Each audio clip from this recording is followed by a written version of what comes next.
podcast. I'm going to get into a Jean-Luc Godard film called Contempt, which he made and released in the year 1963. And this is a film I've only seen it one time, but it certainly has left an interesting kind of mystique on me. And it's quite a grand, perfect masterpiece at just portraying something of a great chameleon in Jean-Luc Godard. And by that sense, I mean it's about the most laid back, relaxed kind of film experience I've ever had because it just kind of hangs out in the spirit of like a Michelangelo Antonioni film. Somehow it's a lot lighter and warmer when Goddard does it like this because he's just invested in the characters like Paul and Camille.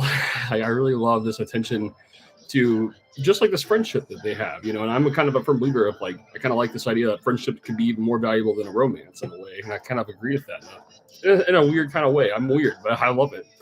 I feel like and it certainly just shows for like a lot of like an ultimate friendship between a man and a woman in a modern world. I think it's just a really original and angle and place to be. It's almost like a brother sister kind of foundation. That's what I'm always after the most. That's the best. Oh, you just kind of have this character who's kind of yearning from something that's in the past, but yeah, he's in this modern world, and he's just kind of going with everything around him, and it kind of reminds me of just kind of like a feeling of just like kind of going into a place and then just finding like something of a family, much how like the film Boogie Nights kind of does. A lot of Paul Thomas Anderson kind of hits into a similar sort of notion. Just this kind of odyssey that the characters go through as they get to know each other. I just really love Goddard's playful energy and playful tone all throughout this film, and it's just so much sincerity living inside of this. Like there's just something very smart about the way this film plays. That feels like it's still ahead of me, so I need to really rewatch a lot of this, as well as a lot of French New Wave. I think that's some of the best expression of the '60s ever living right there.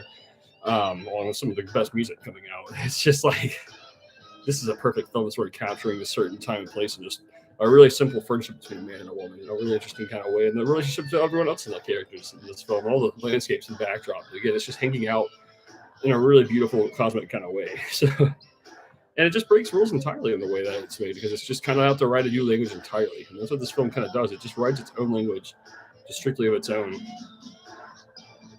And yeah, I love this film.